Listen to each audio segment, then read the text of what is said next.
Donc, bonjour, aujourd'hui nous allons apprendre à poser une division en donnant du sens. Parce que c'est ça le plus important, de bien comprendre ce qu'on fait quand on divise. Lorsque je divise 956 par 5, je suis en train de partager la quantité 956 en 5. Donc imaginons, on a 956 cartes et 5 joueurs et on va leur distribuer les cartes.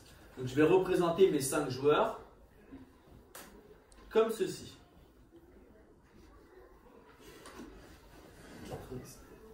Voici mes 5 joueurs. Alors, petite technique. Lorsque j'ai un dividende et un diviseur, je vais regarder déjà le nombre de chiffres de mon dividende. Ici, mon dividende, c'est un nombre à 3 chiffres. Donc forcément, mon quotient, donc le résultat que je vais noter ici, sera soit un nombre à 3 chiffres, soit un nombre à 2 chiffres. Pour savoir ça, je vais regarder le chiffre du dividende le plus à gauche. Ici, 9. 9 centaines. Comme 9 est plus grand que 5, je sais que mon quotient va être un nombre à 3 chiffres. Alors, on y va. Je regarde, là je vais m'intéresser à la table de 5 puisque je partage ma quantité en 5, puisque mon diviseur est 5. Dans la table de 5, qu'est-ce qui se rapproche le plus de 9? Eh bien, c'est 5 fois 1 est égal à 5. Mais en vérité, ici, le 1, je l'ai placé dans le rang des centaines. Donc, ce n'est pas 5 fois 1 que j'ai fait, c'est 5 fois 100 est égal à 500. Donc, le 500, c'est le 5 que j'ai placé ici. Donc, à chaque ami, j'ai distribué 100 cartes. Je vais donner une fois 100 cartes, 2 fois 100 cartes, 3 fois 100 cartes, 4 fois 104, 100 cartes, pardon, et 5 fois 100 cartes. C'est ce que j'ai marqué ici. Donc, pour le moment, sur mes 956 cartes, je viens d'en distribuer 500. Forcément, il m'en reste à distribuer. Pour savoir combien il m'en reste, je vais faire une petite soustraction. Donc, 9 centaines moins 5 centaines est égal à 4 centaines. Pour continuer, là je vois bien que 4 est plus petit que 5. Donc, pour pouvoir continuer, je vais descendre mon 5 qui représente les dizaines ici.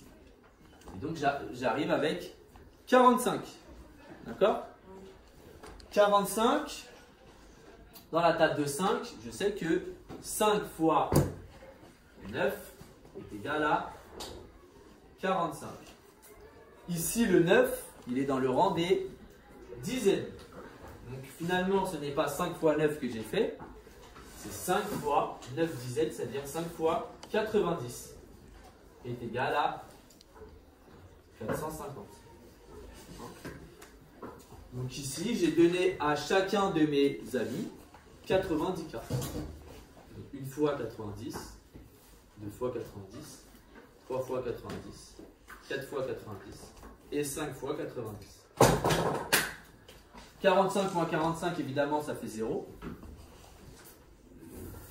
Il me reste à descendre les 6 unités que je vais placer ici.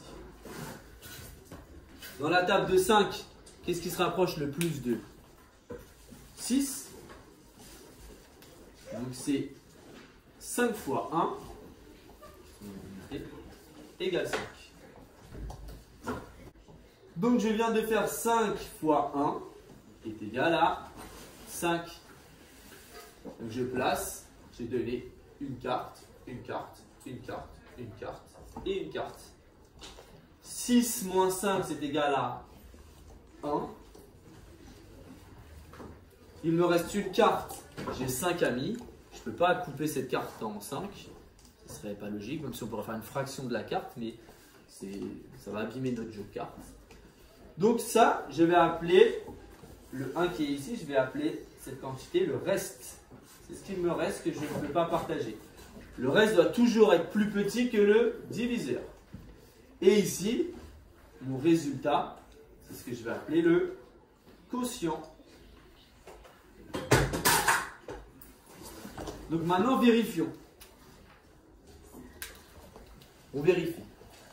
J'ai bien donné à chacun de mes amis 100 cartes, 90 cartes et une carte. Ce qui représente 190, 191. C'est bien le résultat que j'ai ici. Si je regarde aussi là, j'avais donné 100, 90, 91. Je fais une technique d'un de mes élèves qui se reconnaîtra. Je vais faire le quotient 191 fois le diviseur et après j'ajouterai le reste et normalement je dois trouver le dividende. Alors, donc 5 fois 1, 5, 5 fois 9, 45, 5 fois 1, 5, plus 4, 9, 955 plus 1 est égal à 956. Je tombe pile ce qu'on a fait. On avait 956 cartes, on avait 5 amis. À chacun des amis, on a donné 191 cartes. Ok? Et à la fin, il nous reste des cartes qu'on n'a pas pu distribuer. Et voilà. Merci d'avoir regardé jusqu'au bout.